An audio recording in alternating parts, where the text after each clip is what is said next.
Chefs, what are some red flags people should look out for when eating out? Former health inspector here. If there's a self-serve soda machine, go ahead and take a napkin around the inside of the Sprite/clear soda available nozzle. If your napkin comes out pink, brown, or orange, skip the soda. A Sprite nozzle should come out clear. If it's pink or orange, then it's slime mold. It's usually a bacteria, but that's what we called it. If it's brown, it's likely cola. But if the cola nozzle was put in the Sprite dispenser and is still brown, you know the nozzles aren't being cleaned properly. Also, go ahead and look closely at the ice chute. I see green algae in those a lot. Edit. I knew someone would teach me something today. The slime mold is a protist, not a bacteria. Still not quite a mold, closer to a fungi. Almost. Microbiology is rad, everyone. Edit 2. Or a bacteria called S. marcescens. Neato. Edit 3. Maybe a rotaturula. A yeast. This is likely what all my Subway commenters are seeing. Subway still bakes its own bread, right? Look, regardless of if it's a bacteria or a fungi, if there's some,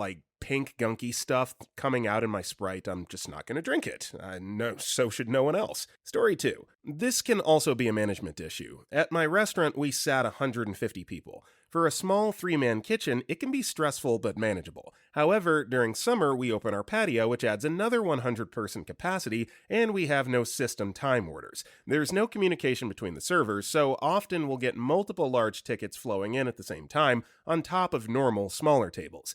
This is when crap hits the fan because, as I said, we're a small kitchen, so we simply can't cook all that food at the same time. We bust it out, but when you have 15 plus tickets on each station with more than 6 people on each ticket, things can slow down considerably. If the servers communicated with each other more, they could avoid putting all the tickets in at the same time and clogging the line. But they don't, so we get backed up when the servers wonder why their ticket takes 45 minutes to push through. We've brought this up multiple times to the owner, but she doesn't want to hear it. Also, if you're able to, thank your kitchen staff. Our weekends are hell, so you can enjoy some good food. Adding an edit. I suppose I mean the front of the house. Needs to be in contact with the back of the house to see how much crap is on fire before they consider seating more large parties.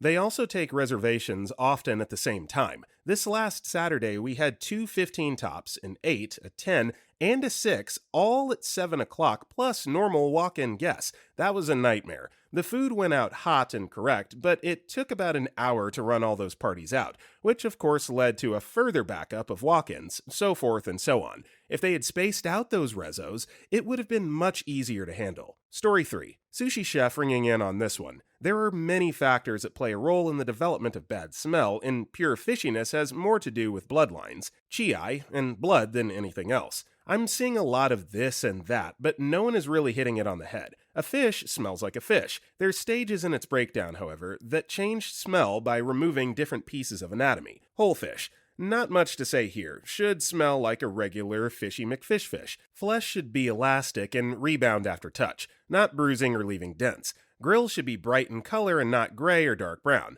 Eyes should not be cloudy, and the scales or skin shouldn't be very slimy. Head and gut, H and G. Scales generally intact, depending on fish. I would scale a bass here, but not a salmon. Not slimy at all. The fish should have been well cleaned with water and scrubbed, then wiped down with a dry rag. The head is removed with the guts, and the belly is opened. And this is crucial, boys. You bleed the fish out by making an incision on the spine inside the belly and thoroughly cleaning that out. Then dry it. Fillet. Filleting a fish is basically removing the spine as it traverses from the dorsal fin to the spine. You do it one side at a time, but the end result is equivalent. Saku/loin. This is what's effing people up real bad here. You still have to pull off the ribs to expose the belly meat, then separate the shoulder from the belly across the bloodline. The bloodline is where the spine used to be, but it's perpendicular to the orientation of the removed spine. It's removed as you separate the two pieces, belly and shoulder. Which finally brings me to chi. In traditional Japanese and Asian, it can get left on. However, it goes bad faster than the meat. Since I'm not great at anatomy, I can't really tell you exactly what it is. But to my American palate, it tastes terrible alone. Leaving this on will cause it to go bad faster, and you can greatly extend the life of the product by removing it before storage. It's generally removed after skinning and predominantly on the shoulder loin. So let's recap. We've removed the head, guts, bones, scales, skin, blood, bloodline, and chi. What's left? Pure fish. It doesn't smell at all except for minor amounts of fish oil. If I catch even a whiff of fishiness while I'm working service with a finished product, that crap goes in the effing trash. Gray meat? Effing trash. Slimy? Effing trash. Smell? Effing trash. But fish, good fish, should not smell like aged fish. Repeated encounters with unclean or relatively unclean surfaces can inspire bacterial growth that cause smell, which is why I clean my cutting board and wash my hands regularly to reduce cross-contact and remove biofilm. Biofilm is what bacteria thrive in. It's like nature's natural petri dish. It's why I remove the slime. Not to mention, you never effing leave fish of any kind outside of 33 to 41 degrees Fahrenheit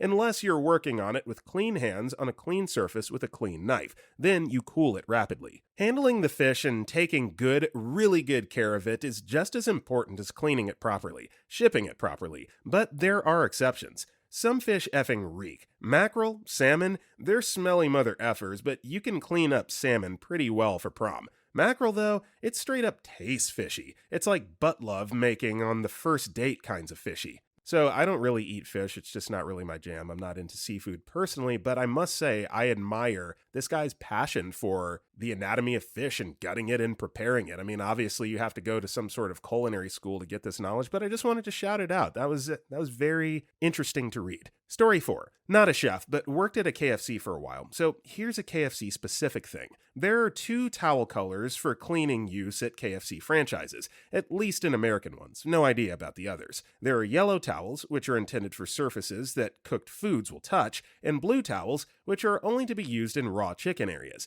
This is to prevent cross-contamination. Cooked chicken never touches raw chicken areas, and cooked and raw areas are never cleaned with the same towels. The thing to look out for? Raw chicken areas are usually not visible from the front counter, at least in most locations I've seen. If you see a blue towel, don't eat there. Now, this isn't a hard and fast rule. I would recommend asking the cashier about it if you see anything suspicious. When I went to Europe, a KFC location in Amsterdam had blue towels and cleaning solution on top of all the trash cans in the lobby. They weren't for raw chicken, they just had a different cleaning procedure there. Story 5. My dad used to work in the restaurant business. We'll get back to that in a second. One time, my wife and I went to a restaurant and had a very strange experience. The place was highly rated, but we came in at an odd hour, so it was fairly dead. Like 2 other tables being served out of 30 available. When the waiter comes to take your order, they have a list of specials longer than the regular menu. The strangeness starts a little after that. We noticed there's like 15 or 20 extra waitstaff. Despite this clearly being a time of day that only needs a skeleton crew, most of them are just like standing there, not hanging out chatting, like happens at normal restaurants during a lull. Just standing there like they're expecting some time to require their attention.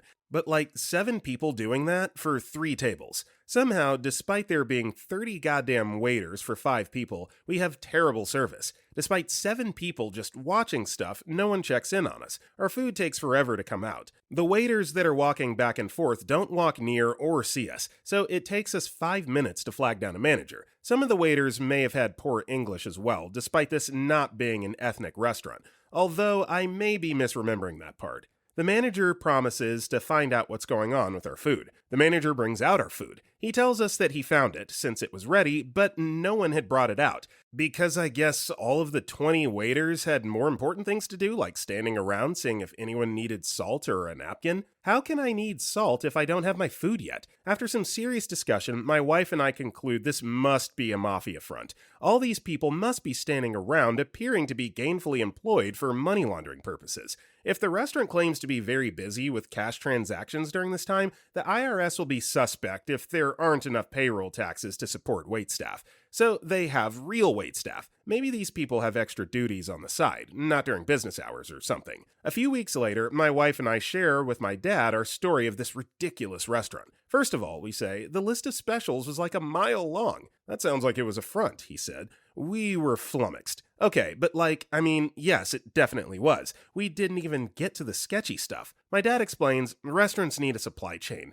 If something's on the menu, the restaurant needs a dependable source for those ingredients. They need to have it in stock, fresh, of acceptable quality, daily. Chefs spend a lot of time and effort sourcing ingredients. A good part of a food channel is spent in markets and whatnot. If most of the menu is viable, then their supply chain is, my cousin has a box of fish that he says fell off the back of a truck. I guess halibut's on the menu today. This is a reflection of their business practices in general. TLDR, if the list of specials is longer than the menu, then it's a mafia front. He also gave me a copy of Kitchen Confidential for Christmas, with the words, "It was really like this," written inside the cover. So, what other people have already said, that too. Story 6. I wasn't a chef, just a humble stock boy, but I can say this. A good amount of hot food isn't truly kosher/halal, and a lot of seemingly vegan food isn't. 9 times out of 10, it's a result of ignorance. A skillet that made sausage during the breakfast shift might not have been washed before being used to blacken chicken or saute vegetables for lunch.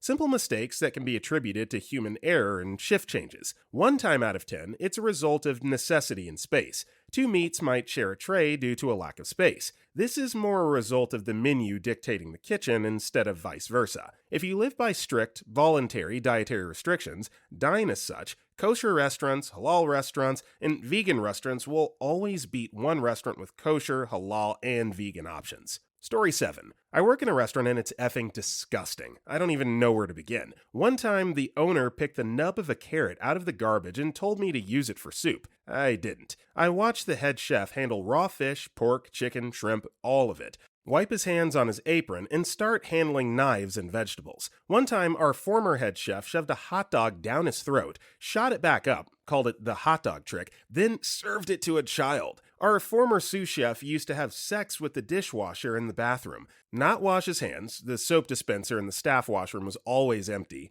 only the kitchen dispenser had soap, and go back to cooking customers' food. All of this, and our restaurant's considered the best and classiest restaurant in town, with a Google Maps rating of 4.3 stars over 200 reviews. I don't mean to ruin anyone's experience, but sometimes there are no red flags. Yeah, that may be true, but I have a feeling that some of the things described in this post are just like one-off. I mean, people deep-throating hot dogs and having sex with dishwashers, like what does that even mean? That's, ugh. Just goes to show you, you have no idea really what you're eating, and what you don't know don't hurt you, right? Story 8. I'm seeing a lot of the no large menu callouts here. For the most part, I agree. However, there are 2 late 70s restaurants here in Seattle that had very large menus. 13 Coins and Boondock Sundeckers and Green Thumbs. Both had the open line counter and were saute station heavy, so any number of interesting things could be done with inserts of raw ingredients and various meats. Pounded veal and some garlic shallots and mushrooms, all fresh and prepped for the meal service. For one example, you can do veal parm, veal scapolini, veal piccata, veal marsala, and then use chicken breasts to repeat but with chicken. And if you're good at your planning, it's all fresh and tasty. Have some prepped espanoli for a brown sauce base and some simple white sauce base, and then you can simplify and expand with different bits added to the sauces. My point is, a large menu is not always a negative and can be done well and not requiring a microwave at all. You just need a line that actually knows how to cook. It only gets scary when seafood is not your mainstay and you have a lot of different fish dishes and you're somewhere in the Midwest. Story 9. Cook for 21 years. Chef for about 10. I like a lot of these, but not all. While I'm in no way a complete expert and know-it-all, this is my take on just a few things. 1. Large menu does not always mean frozen. We have a general rule of thumb where I am. If a prepped item can be used on 3 separate dishes, it can stay. The largest issue that can really happen here is you become a restaurant of all foods, master of none. Smaller menu is more ideal, mostly for taste quality and specialization. 2. Not doing substitutions. This can also simply be a product of the restaurant being in an area where demands that are unrealistic are common, or it can drag down the speed of the kitchen. When I'm in the middle of a 400-person dinner and have substitutions all willy-nilly, we don't get food out on time. Kitchen is too small for the amount of food that I do. 3. Anthony Bourdain was a saint and one of my favorite people ever, but his op-ed was very outdated. He even said himself, I believe, that he may not have been in the correct frame of mind when writing it. I don't want to waste food, and I will try to sell food as often as I can. What I won't, and most self-respecting chefs as well, won't do is serve anything that can even be questionable. I refuse to get anyone sick for selfish reasons. It would bruise my ego, and also when I get fired, I won't get another job.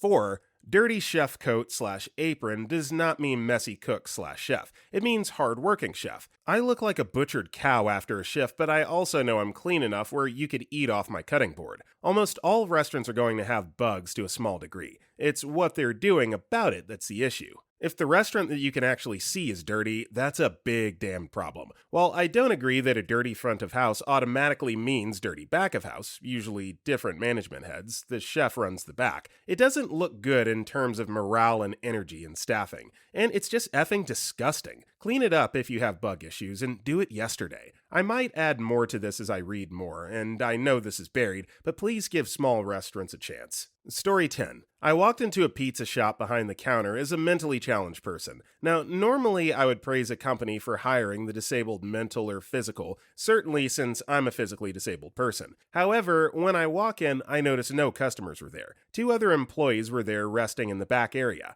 As I walked halfway to the counter, the mentally challenged employee picked his nose and then proceeded to roll the dough. After a few seconds, he did it again. I was shocked. I walked out of the store and proceeded to go home and make a sandwich. I never understood why they let him make the dough. I'd never eaten there before, and I'm glad I never did. No matter the situation or who's working, a picked nose is gross and unhealthy. They closed 2 weeks later and was opened a little less than a year, I think. Also, another red flag is a dirty bathroom. Story 11. Everything. Seldom is there something being served fresh and true. It's heated up, fake/processed, and something worst of all. Many waiters and waitresses will get lazy and won't relay all the info you give them. My buddy, also a chef, was caught up in something horrible. He seasoned the steak, cooked to order, the whole 9 yards, but he didn't know that it shouldn't be seasoned, because some of the seasonings, besides salt and pepper, contain gluten. A man who was allergic to gluten nearly died because of the careless mistake of the waitress. In court, she stated that she told the chef, my friend, that it needed to be free of gluten. The family stated as a whole that their dad/husband told the waitress that he could not have gluten. Later, the waitress admitted that she believed he was being dramatic and that he was one of those tree huggers. But in fact, he suffered for weeks and was sent to the hospital to get his stomach pumped. Poor guy, all just because someone didn't do their job. So, something you should look out for. Everything. When you order, you need to be sure you're being heard and understood. Story 12. I was a chef. I'd say also age of the staff. It's not like 100% reliable, as some people are young and clean, and old and dirty, and management plays a huge part. But for the most part, younger people, like 16 to 18, don't understand safety. Also, if you can see the kitchen, do you see food on the counter that no one's working with? Isn't on ice or in an insert on the cold top? Has it been there and hasn't been attended for the 20 minutes you've been waiting for your drink or ordering your food? That food could have been there for an hour before you even got there. Also, the state of your table, the floor, the lights, etc. Are they clean or dusty? Is the floor sticky? Are your condiment containers clean? Any dirt seems like it's been there for more than a day is a problem. Yes, it's not where your food or drinks are being made. However, it represents bad management, and if it's bad at your table, it's likely that it's not good in the kitchen or the bar. Neglect in one place highly suggests neglect in others. Managing a restaurant is a challenge for sure. Margins are low and labor has to be low as possible to remain open. Easily, cleanliness is sacrificed for labor because it's easy. I believe that there are more gross restaurants than clean ones. Also, is cold food cold and hot food hot? This could suggest that there's a problem with the fridges, which is probably the most dangerous situation, or that food is getting pre-cooked too easily, i.e., your chicken breast on your sandwich is lukewarm and dry likely. It was cooked an hour ago on the counter and then assembled when you ordered it instead of cooked at the time of the order. If you go out to eat, be ready to wait for the actual time it takes to cook the food. If you order a 7-ounce burger and it's on your table before your drinks, or let's say less than 5 minutes, I would personally be worried that the kitchen is getting far ahead on your food. Also, a busy restaurant is safer. They're more likely not to have to sell questionable food because they rip through their stock too quick for the food to even go bad. Also, a big menu is not a good thing. It's more likely that the ingredients, or some ingredients, won't be used on less popular items. That's why I don't eat at Pickle Barrel. It has a 6-page menu that seems almost impossible to manage. Last but not least, if something tastes funny, don't eat it. Say something. If the manager is uncooperative, then F that place. Being polite isn't worth botulism. Story 13. It's been said before, but menus should be short. A long menu means a mismanaged and slow kitchen, high overhead, and pre-cooked or frozen garbage. A good rule of thumb is to assume the walk-in/back of the house is going to be dirtier than the dining areas. If the dining areas are gross, the kitchen is probably a nightmare. Kitchens can be loud, and some chefs are known for being aggressive and demanding, but shouting is never a good sign. Likewise, way too much laughing and effing around. If you can see the kitchen, it's probably a good sign. A restaurant that isn't worried clients will see the sausage getting made generally has high standards. There are plenty of fabulous restaurants with kitchens hidden behind doors, but an open kitchen is an indicator of quality. Story 14. The menu heavily features food that was trending in the 70s.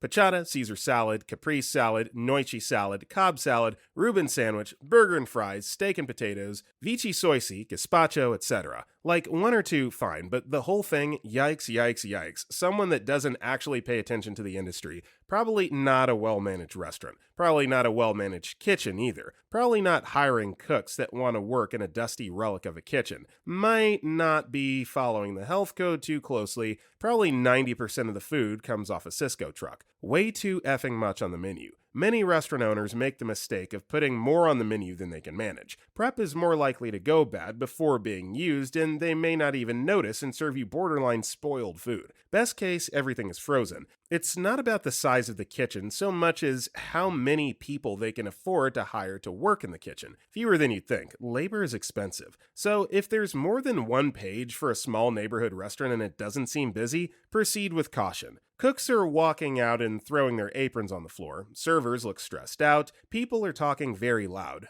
People talk when they aren't too busy eating, and so many people aren't eating that they now have to shout over each other. All signs the food is going to take a while. Owner serving tables. Too many bad experiences working in failing restaurants where owners are overly involved. If the owner spends time literally working in a restaurant and not managing from afar, this place is already a crap show, unless they're the chef and they run the kitchen. For restaurant owners that aren't chefs, the food is just an afterthought. They thought a restaurant was a good way to make money. Surprise, it's not. Welcome to your cameo on Kitchen Nightmares. Edit. How do you know if the owner's working in the restaurant? Don't worry, he'll effing tell you. So I guess just about every place in the United States needs to shut down because they serve burgers. How dare they? A burger and fries. It's so archaic. Just kidding, of course. Story 15. If you're at a fast food chain and the worker seems stressed or you notice a high turnover rate is irregular, don't eat there. I worked at one for a few months, and by the time I left within about 4 months, I had seen 3 people leave or get fired, and someone had left just before I joined.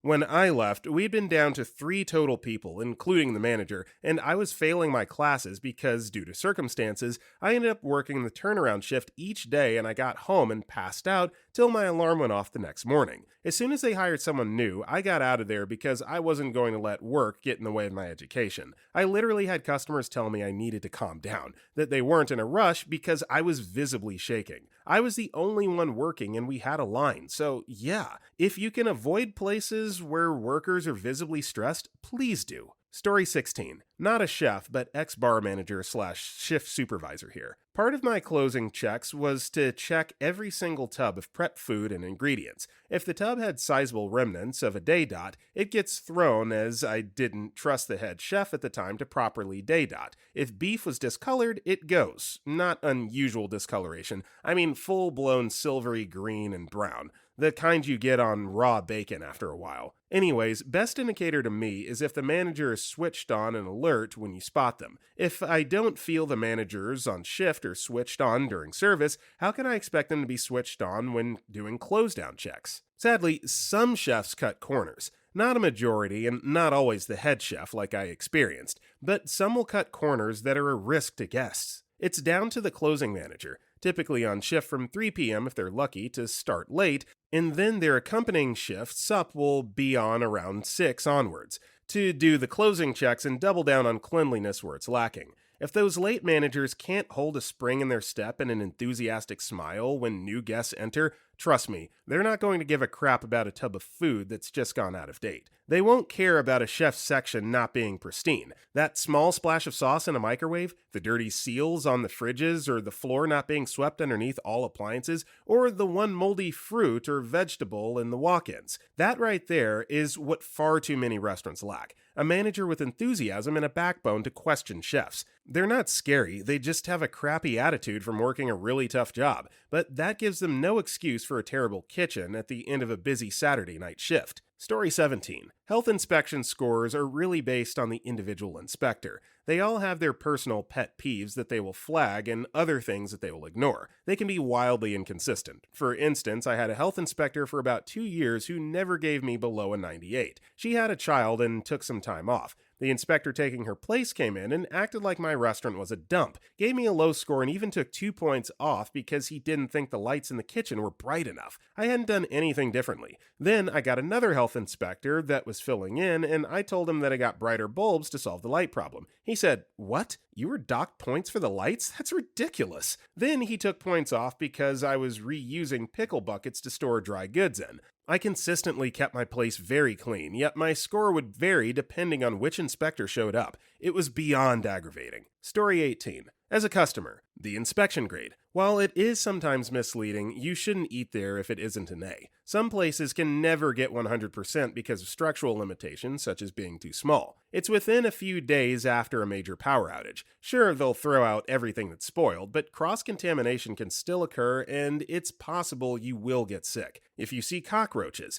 I ran into that one time after I already ordered, and then I noticed the inspection grade. That restaurant was soon forced to close. Between the cockroaches and the inspectors finding a cat in the cooler, they closed the place down. If the restrooms are nasty, if they don't clean the bathroom, who's to say the food prep areas are much better? If there are many customers, it might take a while to get your order. Never seeing the employees eating there. If they don't eat it, why would you? Story 19. Not a chef, but some things I've picked up from Dad being a head chef, me being an ex-waiter, and also going out to eat a lot. 1. Don't go anywhere that has way too many things on the menu. They clearly don't have the time to properly make all of that, and some, if not all of those, are going to be frozen already meals. 2. If a restaurant has a dirty exterior or seating area, the kitchen is going to be dirtier. 3. Always ask the waiter for recommendations. Most of them have a pretty good idea of what the best and most popular thing is, but all of them know exactly which dishes are crap. 4. Don't put too much stock in online reviews. You have to remember that people are more likely to review after a bad experience than a good one. At the same time, part of my job as a waiter was to write fake reviews for us on TripAdvisor. It was a really decent place too, but we definitely drew the wrong crowd and struggled to get happy customers to leave a review. Not saying we don't trust reviews at all, just be mindful of it. Also, if you finish your starters, for instance, and you're really not happy with the food or the service, just pay for what you've had and leave. Most of these nights that are on course to be disappointing are still salvageable, and there's no point spending money on a crap night because you don't want to be rude.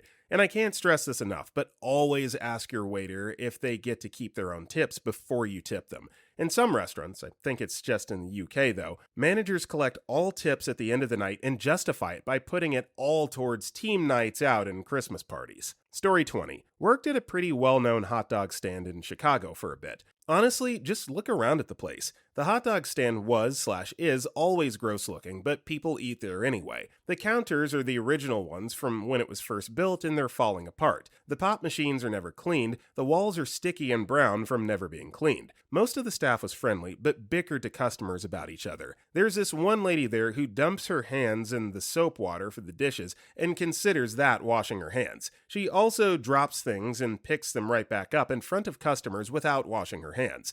The oil in the fryer only gets changed out once a week. They don't clean the steam tables/compartments ever. Like, the water that's steaming your hot dogs is brown and chunky. I was told to just leave it alone when I mentioned it. I would try to steer people towards other foods. Also, the same lady mentioned above one time gave a customer chicken wings that were still partially frozen, and when he complained to her, she dumped them back in the fryer, including the one he bit, again in front of customers. There was a point in time where they had rats in the ceiling, and roaches too. I don't know why this is a place that hasn't been shut down. All of this, the customer can see because your food is prepared right in front of you, but they either don't pay attention, or don't care, or don't think about it. Story 21. Hello, I'm a line cook, pizza maker, and dishwasher for a restaurant called Bubba's 33. I honestly believe that a big red flag can be cleanliness of the waiter's apron. Take a look when you go out to eat. Some of them might have smudges and stuff from where they've handled food and just wiped their hands on their apron instead of washing. Shows a lack of care about cleanliness and can lead to them making very lazy mistakes with your drinks or food. Another would be if your food comes out too fast. Sounds crazy, but if it seems too busy for your food to have taken 6 to 7 minutes, then you might have gotten reheated food. It isn't a huge deal, IMO, but some people hate that. Visibility of the kitchen to the guests. If you can't see the kitchen at all, I'd be a little more worried. Not a huge red flag, but a yellow. If you get something fried, meat products mostly, and you notice the breading seems a little torn or flat on two pieces, check to make sure they're fully cooked. Could have stuck together and just pulled apart post-cooking. That can result in the thickest part of the joined items not cooking properly. Chipped cups is a good sign of poor upkeep or lack of care from servers or dishwashers. If you get a pizza and there's a weird tint of black dust on it, you can ignore it. It's called salmonella and it helps keep the dough from sticking to things. Gets in the oven and burns black. It can make a pizza taste burnt if there's too much, but a tiny bit won't hurt you and shouldn't worry you. Some burgers are meant to be cooked medium rare. Ask before you send back food that's correct. It's a really good way to piss off an already busy staff. And please, thank your kitchen staff. I love my job, so it's not that bad, but even I can admit that it can be a very stressful and difficult job to work in a kitchen. We never seem to get a lot of appreciation, but when my boss tells me I did a good job, I feel really good about myself. Thank y'all for reading. Story 22. Dated a sous chef, chill with bartenders/kitchen, did security for a restaurant with a bar. 1. Long menus. If it follows one single theme, you're probably good. If it's multiple food themes, it'll be nuked from its frozen prepackaged state. 2. Full restaurant/no food. It's either a slow kitchen, a short-staffed crew, no communication from servers, or bad management. Either way, you'll wait a long time for a shortcut meal, or even longer for a decent meal. 3. Do a cleaning/side work check. You got sugar and sweetener? Is the salt/sugar dispenser clogged or crusted over? Is that empty table in a not-so-busy place littered with crumbs or dust? A little sticky? How about the floor? Any little particles in your ice water or iced tea? Basic stuff, really. Also, make sure you act like an adult. Always tip. Stop dissecting an order until it's unrecognizable. If you don't want it, don't order it. Less than half an hour before closing makes you the a-hole. So does splitting the check 10 ways. And stop being Karen. Story 23. Technically former chef here. If you're going to a buffet place, try and watch how often they clean the buffet, how often they change out plates in hot and cold temp holding water, if they use those kinds of tables as well. There's a significantly delicate balance between time and temperature. No food should be exposed to air for longer than 4 hours, even at proper holding temperatures. Seeing how clean the buffet is and how fresh they keep it can let you know how careful they will be in preparing said food. Now, for other restaurants, there are similar tricks like looking at how clean the kitchen floor is, how fast food comes out, how well-mannered staff is, how presentable staff is, hygiene, and other such things. If they allow any dangerous things in the kitchen, like grease on the floors, boxes, blocking fire exits, etc., like hazards, this can lead to them being not careful in the production of food safety and suggests they might not care or notice. Honestly, one of my favorites is to listen to the locals. If people that live in the area highly recommend a place, it might be somewhere you want to check out. Honestly, though, I've known some fantastic places to eat that were locals that never threw red flags and were driven out of business by larger companies with known names. Places with known names that every chef scoffs at. Anyways, best advice, listen to the locals and reviews. As for why, there's a saying in the industry, for every good experience, you'll gain a customer or multiple customers, but for every mistake, you'll lose 10. Story 24. Also, here's the typical way food ratings in the state of North Carolina work. If the restaurant you're at has a 97 or above, you're good. That just means minor infractions occurred. Absolutely nothing that can make you sick or be grossed out. We're talking about things like a dirty towel was on the ground or a single sink didn't read scalding temperatures on a thermometer. 93 to 96 means that there were plenty of minor infractions that occurred where quality of food was compromised. A refrigerator might read incorrectly and a cook didn't wear gloves. Still won't be the end of the world. The closer you get to 90, you know you're not at a place where you should expect the best. Greasy and dirty crap. Nothing dangerous, but nothing great. Sketchy and lazy crap went down there. Below that, it starts getting bad, and the health department will step in and threaten to shut you down. North Carolina is very on top of their game when it comes to food safety. I worked at a place where the hot water tank was malfunctioning, and we had a week before they swooped in and shut the restaurant down. We had a new heater in 2 days. So, this is something that I think a lot of people overlook. They look at these food ratings like the way you would be rated in a school. They think so, like if you're at a place that's rated a 92, they think, oh, that's good, this place got an A, and it doesn't really work like that. So I would definitely advise and back this up. Really study those food ratings, what they mean, and if you can, find out why they got knocked down from 100. Story 25. After 10 years working with food, honestly, you never really know. I want that to be a disclaimer. I've walked into bad places and had great food. I walked into promising places and had limp fries and terrible seasoning and unrendered fat. That being said, the best piece of advice I can give is an affirmation of the way that people should already be eating. Use common sense. Are you in a vegan restaurant? Their obligatory burger may not be rudimentary. Are you in a Mexican restaurant? It's not surprising if their mac and cheese comes from a bag. Steakhouse? Good job getting the shrimp salad. I feel no sympathy. So many people go to a place, order something that screams, "Don't order me," and then critique it like they're on Top Chef. By Darwinism alone, if a restaurant is there and has been there for a while, they likely have crowd pleasers that don't pertain to why they're great. Rather, those things are on the menu because people who come in pairs or groups may need the obligatory burger, grilled chicken, tendies, and veggie pasta. By all means, try that weird Greek place.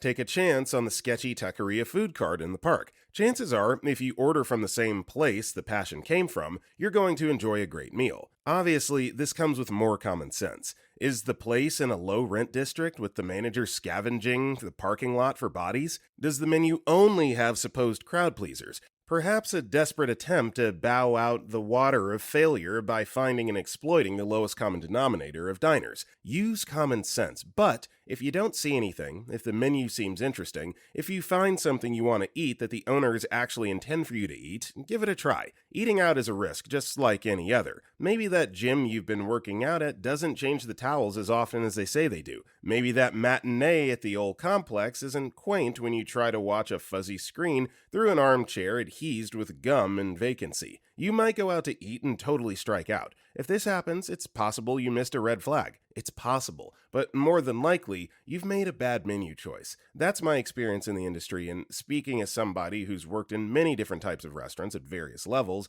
that bad restaurants tend to get weaned out very quickly. Not always, but remember, just use common sense. Story 26. Oh, do I. The wife has opened a few restaurants and she pulled me in to help with the menus. To this day, those restaurants use the same menu, but sometimes they'll add their flair to it when we move on. Fried apps. Knowing the regional food distributor, stay away from fried apps that local chains use if their apps menu is large. They have to make these things quickly, so typically the chicken tenders and mott sticks, for example, are brought in. Wings are a risk too because they typically sell the smaller wing to have it ready in time for an app. Larger wings are often brought in raw and par-cooked before service. Entrees. Shouldn't be more than 9 things. The less the better. You can do a lot in the inner 9 options, and it makes food ordering and date management a lot easier. If you're Taco Belling, using the same finished product on several food items, you can push that out by having, let's say, a burger that uses the pulled pork from the entree. If they have ribs on the menu, you should be able to smell the smoker. If not, it's probably off-site or brought in.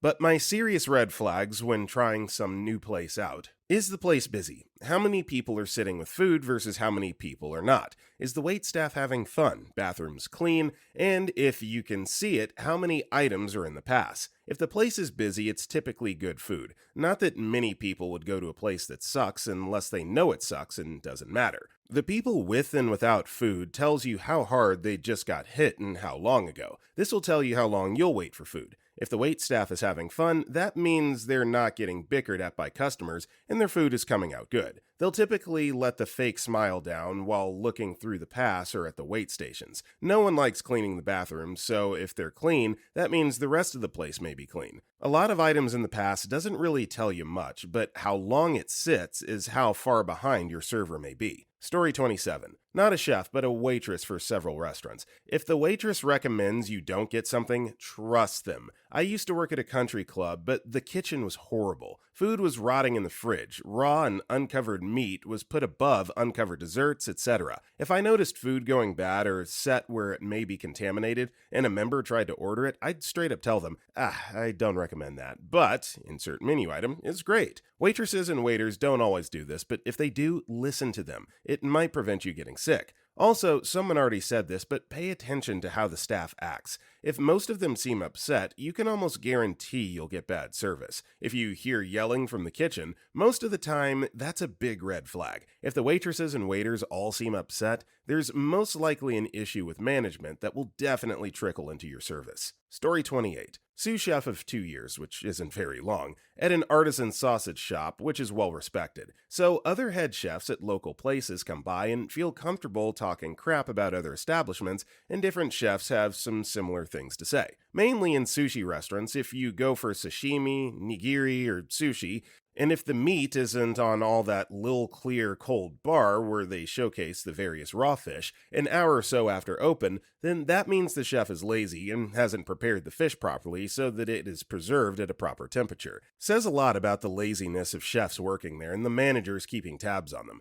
Especially sketchy if you're in a landlocked city or town and you know the fish is almost always frozen. Oh, also, bathroom cleanliness will tell you a lot about how they stay sanitary. Side note, expect your food at nicer restaurants, like 30 plus per person, to be touched by chefs without their gloves, meaning their bare hands, and they sometimes won't wash their hands for an hour or so. So lots of hands touching food and then other food and so on. Freaks some people out, because if you've worked in the service industry, you know chefs can work high intensity during rush, and they'll be getting swamp ass and itch their ass subconsciously and then plate your food. Story 29. Work in a kitchen at a restaurant and worked in the industry for 14 years, and I can give you some things to look for. If the front of the house is dirty and you see the waitress loitering around and you're nowhere near a lunch or dinner rush, which is usually around 12 to 2 and 5 to 7 respectively, and not busy, walk the hell away. If you can see into the kitchen, always look at the range hood above grills. If the filters are bronze colored, that's normal as the filters are doing their job. But if you see them dark and grease streaming down, they're dirty as F and haven't been cleaned in a long time.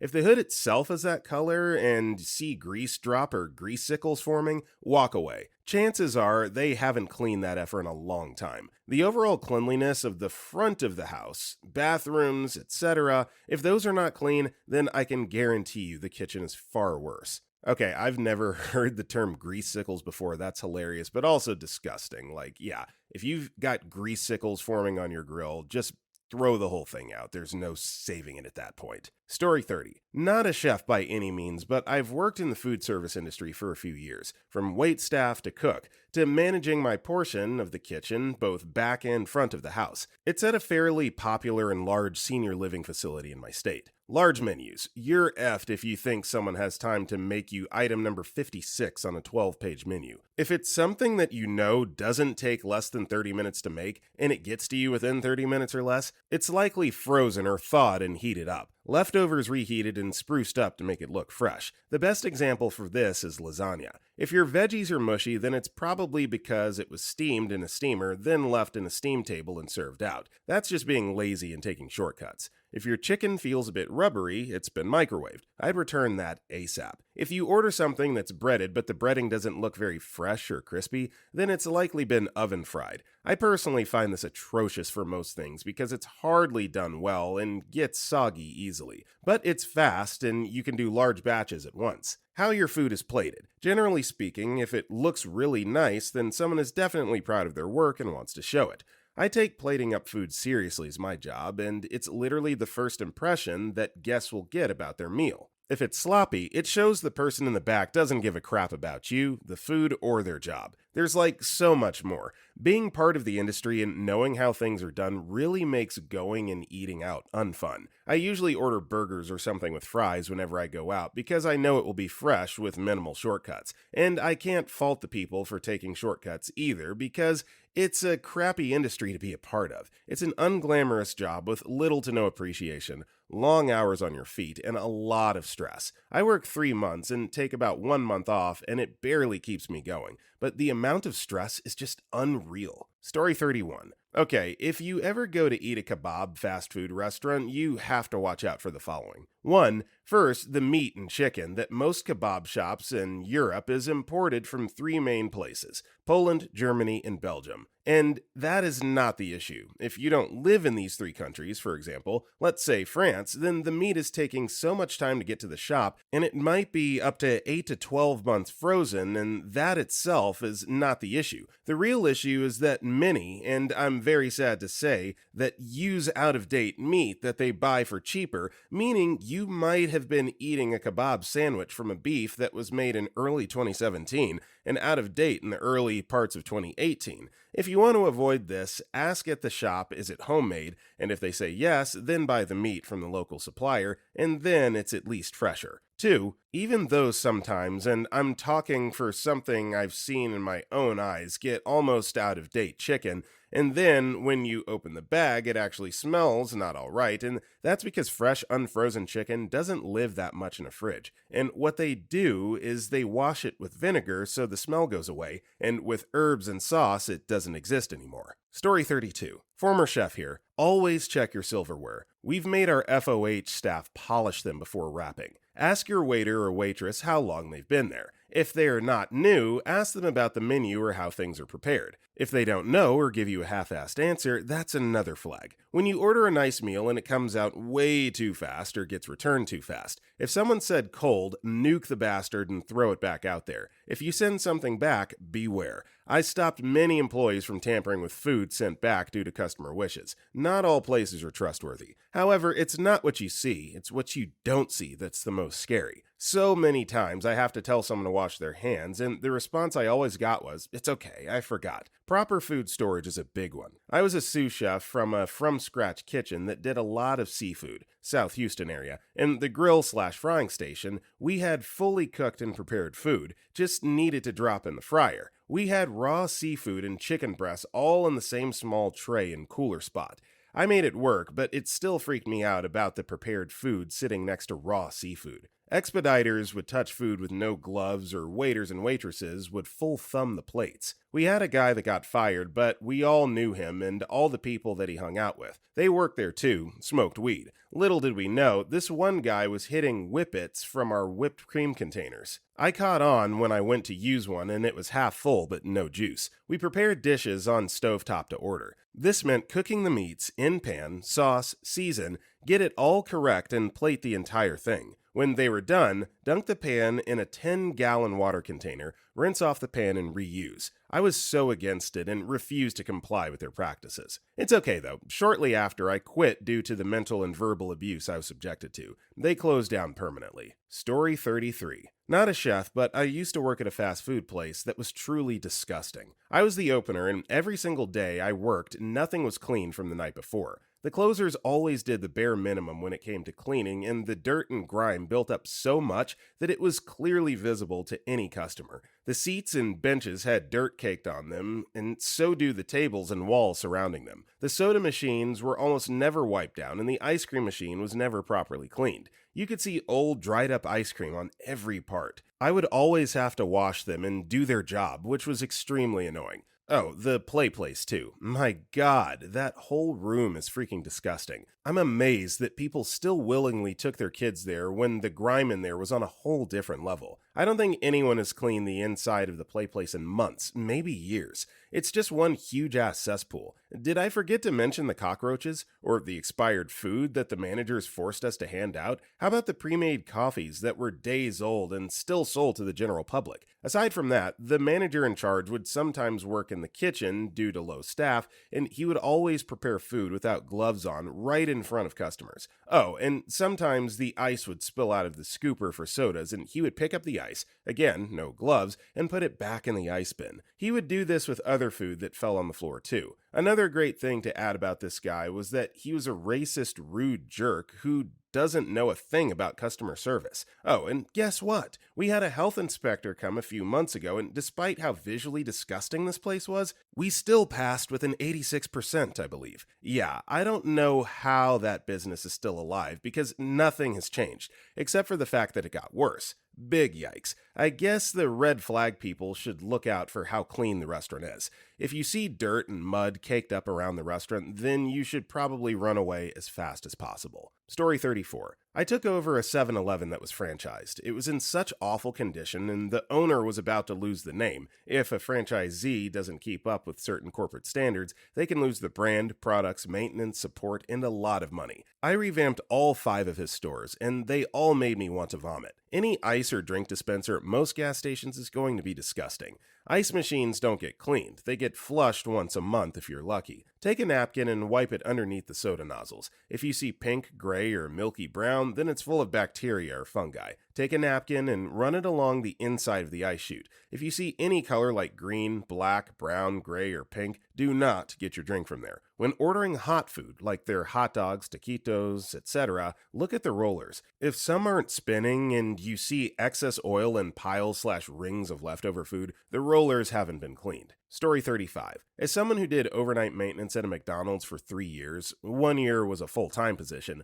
I can at least contribute to what people do not see that needs to happen at night. At least in the region where I worked, red bar towels are for food surfaces, and green bar towels are for non-food surfaces, including the restroom. If I see a green bar towel on any surface where food and drink are made and stored, I will turn hot on my heel and dip. The pop/soda machine nozzles must be scrubbed, rinsed, and sanitized every night. When I go to a store to grab a quick meal, I'll occasionally rub a napkin on the nozzle, particularly the nozzle for Sprite. If I see obvious discoloration, this is also a red flag and I usually go elsewhere. The automated beverage station for drive-thru is almost never cleaned properly, if only because nighttime staff are already overworked, especially at 24-hour locations. I personally never order any carbonated beverage from drive-thru for this reason. Depending on volume, the fryer oil vats are nominally changed weekly or so. Behind the scenes, there's a color meter that managers and maintenance use to determine if the oil is still salvageable. From a customer's point of view, if your fried items look abnormally dark, it means the oil is old and worn out. The icebox is almost never cleaned properly, and never cleaned as often as it should be. Iced coffee is skeptical, and occasionally a crew member will simply drag the plastic cup through the ice bin, which can shear pieces of plastic off and leave them mixed with the ice and some unfortunate soul to guzzle down. Not many crew managers know how to properly clean and sanitize the smoothie machine, and because it's a dairy product, the mold growth skyrockets quickly. As a rule, I generally never order smoothies. This machine will also lock itself down weekly, demanding to go through a detailed cleansing cycle that also cleans and sanitizes its syrup lines. However, this can be overridden by regular crew, so I do not put trust in this one. The soft serve machine will demand to be cleaned at least daily, and will lock itself down until it completes its sanitization cycle, usually late at night or early in the morning. Weekly, it will lock itself down and demand a detailed scrub of its interior components, and the regular managers do not have the access code to force the machine to unlock itself. Soft serve is generally safe. The espresso machine will daily lock itself down and force an operator to perform a detailed cleaning on the inside, including sanitizing the milk lines and cleaning the coffee rinds container. Regular managers do not have the access code to override this. Regular meat, the patties for a Big Mac, cheeseburger, etc., are used quickly, and you can almost guarantee that what you receive is hot and fresh. Items that do not frequently sell, particularly Angus burgers and the Premier chicken sandwiches, may have patties that are still edible, but have their quality timer. If you ask for a fresh one, be prepared to wait for it, and during late nights, staff have been known to dip chicken into the vat or slap an old patty on the grill to give the illusion that it's fresh. Decaffeinated coffee is not brewed as often as regular coffee, and you may end up with stale decaf. If my memory returns, I'll add on to this. Story 36. I used to work at a cafe near my house. Honestly, at first glance, it's one of the cleanest and nicest put-together places I loved eating at. Friendly staff and consistent foods. We even had a glass kitchen so you could see what's going on in the back. However, I must say I had an awful manager. She cared more about our time serving the customers and cleaning and keeping everything going quickly than the quality of the food. I remember one day she was training a newbie, and the first thing they always made us do is learn how to clean up the line. We have a rule where when we're sweeping, we have 10 seconds to swiftly clean the floor and bring it all to the end of the line so we don't get in the way or take too long. My ex-manager was demonstrating how to do it, and as she was sweeping ferociously, I noticed how much stuff from the floor was flying around all the soups and food. I brought it up to her, and she said this has been a company rule for a long time, so I backed off and continued working. At the end of the night, as we were putting the soups away, my friend noticed a giant clump of hair and dirt inside of the tomato soup. We brought it to the back to not alarm our guests and showed our manager. She simply said that sometimes that happens and just throw it away and keep it between us. She got fired about 2 months later for screaming in a customer's face. Story 37. I went to a hole-in-a-wall type of restaurant recommended by a coworker earlier in the year. I was looking forward to checking it out because I was craving dim sum. I went there with a friend, and the first signs were so obvious within seconds of setting foot in the restaurant. 1. The air smelled. Not clean. It was a small kitchen, about 10 small tables for about 50 people, but it felt like there was no ventilation, no fans, no windows, no air conditioning. 2. Tables and menus were wiped, but once you touched them, you could feel the residue, so they appeared clean, probably not sanitized though. 3. It was ran by an elderly couple who spoke very little English and were short and blunt with you. They did not offer friendly or good service to newbies. 4. The menu was one page. It's simple, but no prices were listed. No detail about how much to order for one person or more. 5. So when I ordered 1 bowl of soup and 2 orders of pork or whatever dim sum, the old lady yelled at me, simply saying ordering these 3 things was not acceptable. They pointed at the 2 other couples and proceeded to yell out, staring at everyone in the restaurant has ordered more food than us.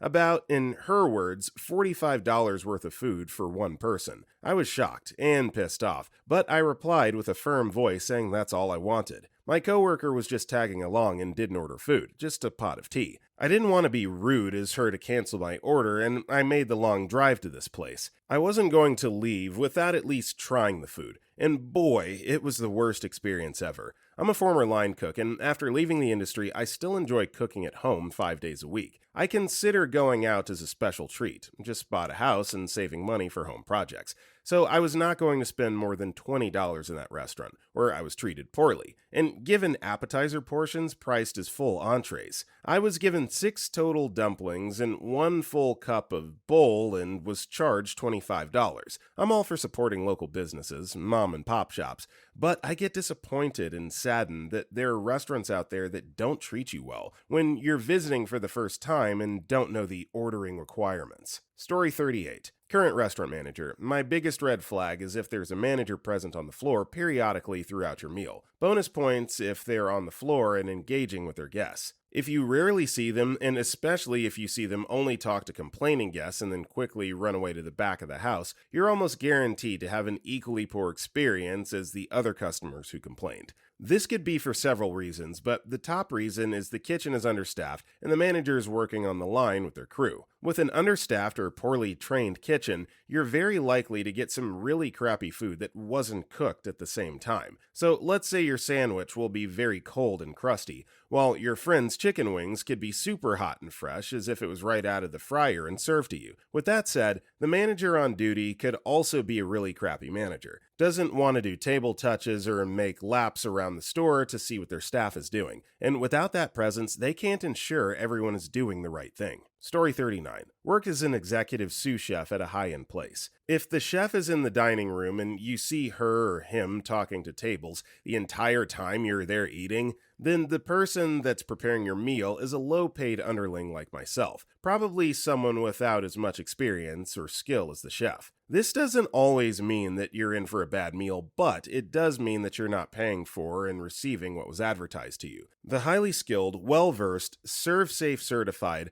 well-compensated, and famous chef doesn't have to do with cooking the food you just ordered. I've been served bad food at a well-advertised, new, up-and-coming restaurant where the renowned chef was going around the dining room chatting instead of working the pass. I was embarrassed when he asked what I thought of the food. All I wanted to say was, I wonder what you would think if you had tasted it. But I just asked some distracting questions and said thank you. TLDR, if the chef is in the dining room on a busy night, the cooks are making your food without the head of the kitchen making sure that it's being made well. Story 40. Dirty toilets. If the toilets are dirty and the kitchen is probably even dirtier. Flies and bugs. If they're in the restaurant area, you bet they're crawling all over the kitchen and probably your food. Massive portions. Usually, this is done to trick people into spending more as they feel better about spending $20 on a massive plate of food than a normal-sized one. In reality, it doesn't cost that much for the restaurant to double or triple the portion as the ingredients are cheap and or low quality. Most of the cost of dishes in restaurants actually goes to cover the staff, location, and equipment, not the actual ingredients. Menu containing too many dishes from different cuisines, like a mixture of sushi, Chinese, Italian, and fried chicken. None of these will be done properly and will most likely not be very fresh. Foreign cuisine restaurant with no chefs from the country whose food they're serving. A restaurant whose menu shows no regard for seasonality or where it's located, like a fish restaurant in a landlocked area, berries in the winter. I'm not as strict about this one, but a restaurant with a seasonally changing menu usually serves fresher, higher quality ingredients. Okay, I get what you're saying with the last one, but like if you live in Kansas and you really enjoy seafood, what are your options, right? It's pretty much got to be imported. I know you said it wasn't a big deal, but I had honestly never thought of that before, but that was like just the first thing that came to mind. Story 41. I'm not a professional chef or anything, I just cook a lot. But what I look for when I go out to eat is 1, how fast is the food being put in front of the people already seated? If there's a lot of people waiting and are upset, then something is wrong. Find a different place to eat at. 2, when your food gets to you, what is its presentation? Does it look freshly made? If your food and possibly other people's food doesn't look appetizing, then maybe wait before you go back to that restaurant. Another thing I look for, before you order your main courses, how long did it take a waiter or waitress to come to your table to get drinks and appetizers? If it takes the staff a while to get something as simple as a drink, there may be something going on, like the machine for the drinks is breaking, or maybe they ran out of that drink you ordered. Or if the appetizer is different from what you ordered because they didn't have what you ordered. In my personal opinion, if a restaurant's machinery is failing because of bad maintenance, and if they don't have the ingredients for some of the options on the menu, then you may want to consider a new place to eat at. You may disagree with me and what I had to say, but it's just an opinion. I'm not trying to convey that I'm better than anyone else and everyone, because I'm not, lol. Story 42. Lot of chef friends. A loud, aggressive kitchen is normal. They'll call each other F-heads all day. Look for any signs of a petty tyrant. Is someone constantly doing a Gordon Ramsay impression? Crappy manager and head chef. Is there someone who's giving people crap about not taking it back? Crappy management. Is there one chef just going around criticizing or examining other people's work without contributing? Crappy management. Someone should be running the kitchen, and they should essentially be in the driving seat.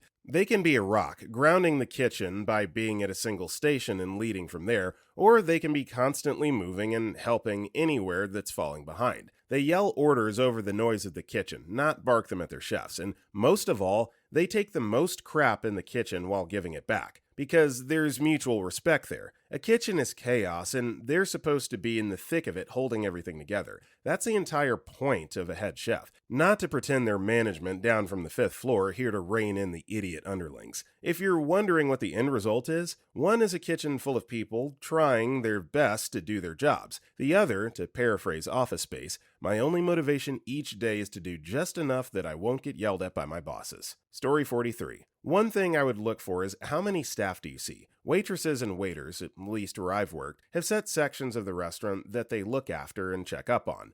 Are there enough staff working to manage all the customers? If it's busy, how many of them do you see helping each other? And how well are they managing the stress? Are they still friendly and polite? Here where I live, we don't work for tips. Tipping isn't really required, but is appreciated. So if you have staff that aren't doing a good job, it's possible the person in charge doesn't train them properly or at all. They may not try to act like they care or try to, because it's not likely they would get tipped anyway. If it's like this, then it's likely they don't hire good chefs or train them well. Even if they do, When you have servers that don't do a good job, not enough of them or they aren't working together. Without proper communication between the kitchen and front of house, things aren't going to run smoothly even if the kitchen can keep up with the orders.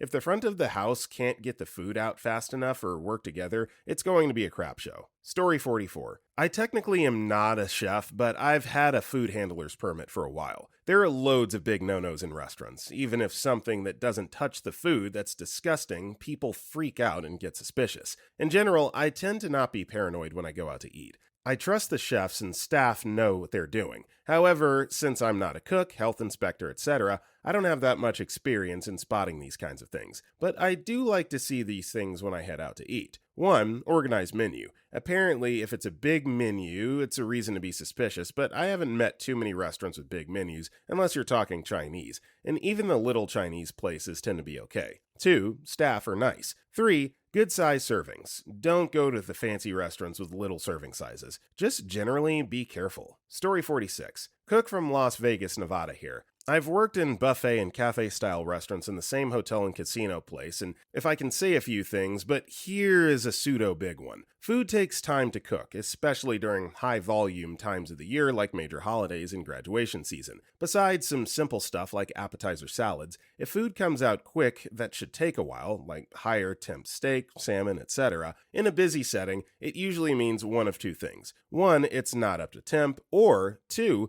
someone just canceled their order, which was the same as yours, and their plate didn't even leave the window. Number 2 is typically the thing, and unless us cooks tell your server it's unsafe for X reason and your order is cooking, you're gonna get that canceled order. Possibly number 3 is that we cooks made a slight error and made a mistake, but it's still usable and we hope for the best someone orders it soon. Story 47. If possible, take a good look at the yard/parking lot/whatever the kitchen opens up to. Check if it's reasonably clean. If there's rubbish bins or the bags are left on the ground, if the bags look puffy, meaning they've fermented and therefore have been sitting out for a while, and or with holes in the bottom area, that means rodents. If the bags are left on the ground, that means the kitchen's not the cleanest around, as they will attract all kinds of pests. It's a pretty huge sign that either the chefs don't care or the owner's too cheap to buy bins and or pay for proper garbage disposal. And I don't think I need to point out that a cheap owner will not buy the fresh or more expensive ingredients if he or she can get away with the cheapest frozen crap. Also, if you're close enough to the door, check the floor for cigarette butts or joints. Lots of cigarettes are not a problem. A busy kitchen is stressful, and plentiful cigarette breaks are what keeps a chef or line cook running without cracking under pressure. Few cigarettes may mean the kitchen's understaffed, overworked, or both, so they're likely to take shortcuts when cooking or prepping. Lots of weed leftovers. Just choose another restaurant. Also, if it's an open kitchen, pay attention to how the chefs behave with the dishwashers. If they're respectful and treat them like human beings, or yell constantly and mistreat them. A mistreated washer is a huge red flag telling of a dysfunctional kitchen, distressed chefs, unacceptable shortcuts, and an idiot in charge. So you'll be better off eating somewhere else.